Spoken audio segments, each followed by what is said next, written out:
जय श्री राम दोस्तों। Today topic virus के प्रकार। पौधों के वायरस अत्यंत सूक्ष्म रोगजनक होते हैं जो केवल पौधों की जीवित कोशिकाओं के अंदर ही बढ़ सकते हैं। ये पौधों में विभिन्न प्रकार की बीमारियां उत्पन्न करते हैं, जैसे पत्तियों का पीला पड़ना, मोज़ेक जैसे धब्बे, पौधे की वृद्धि रुक जाना आदि जैसे लक्षण वायरस के पौधों में दिखाई पड़ते हैं।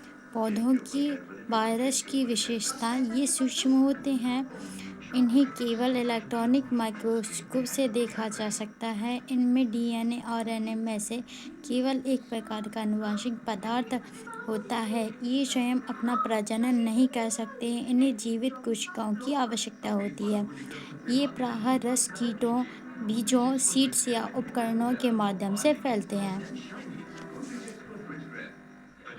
पौधों के वायरस से होने वाले प्रमुख रोगों के नाम। टोबैको मोज़ेक रोग, वायरस का नाम टोबैको मोज़ेक वायरस टीएमबी, जिसे शॉर्ट में टीएमबी भी कहा जाता है। आलू पत्ती मुड़न रोग, पोटैटो लीफ रोम वायरस। भिंडी पीला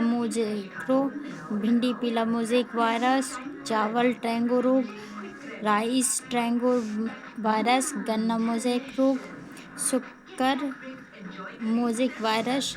और फैलने के तरीके।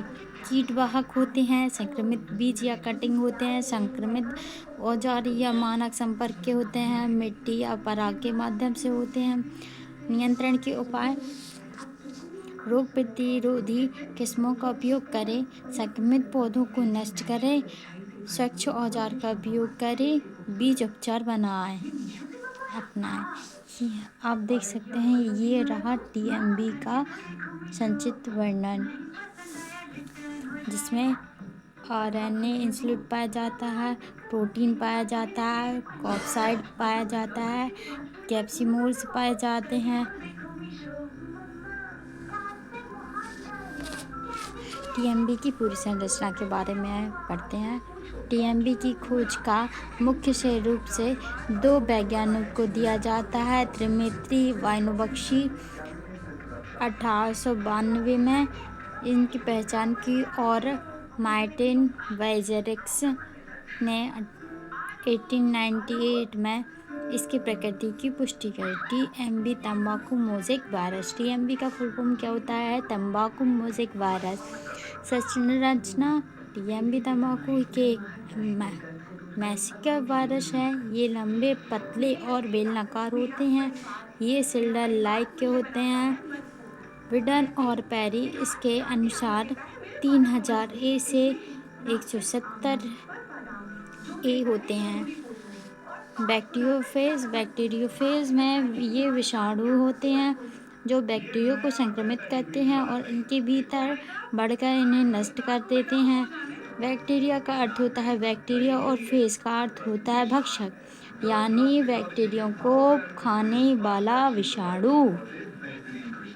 ऐसे इसमें डीएनए या आरएनए होता है। गर्दन सिर को पूंछ से जोड़ा जाता है। पूंछ बैक्टीरिया की कोशिकाओं भित्ति को छेद करके आनुवंशिक पदार्थ प्रवेश करते हैं, जिसमें जैसे कि ये संरचना हम देखते हैं।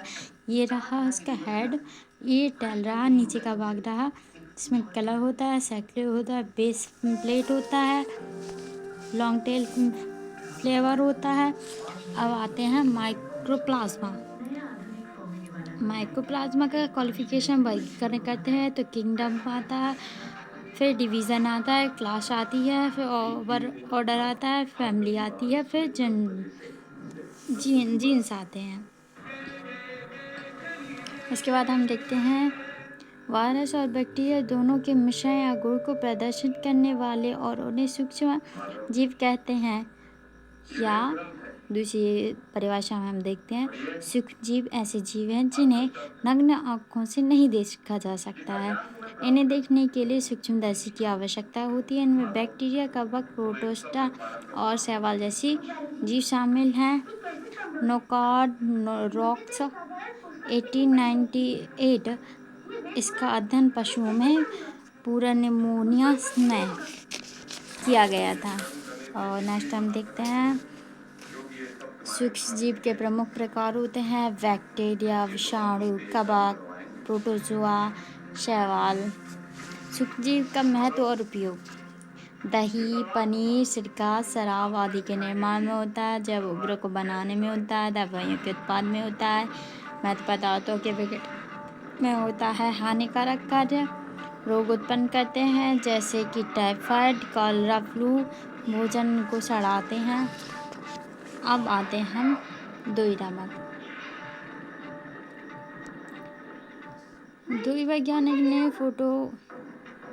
फोटोग्राफ विच फ्रॉन एस्टो एलो सेल वेल में प्लूरल लिक्विड से बनी संरचना देखी, जिन्होंने माइक्रोप्लाज्मा लाइक बॉडी नाम दिया, इसे MLB नाम दिया। इसे शॉर्ट फॉर्म में MLB भी कहा जाता है। यह कुछ लक्षण हम देख सकते हैं संरचनाओं के रूप में। फिर हम देखते हैं माइक्रोप्लाज्मा की संरचना, जिसमें DNA पाया जाता है, सॉल्युबल प्रोटीन पाया जाता है,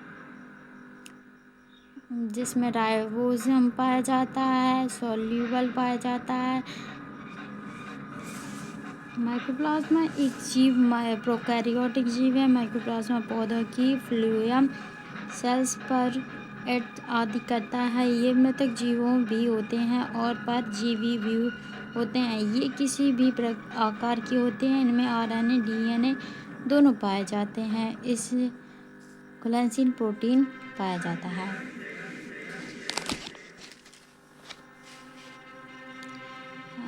कल हम पढ़ते हैं conjugation E coli. Thank you so much.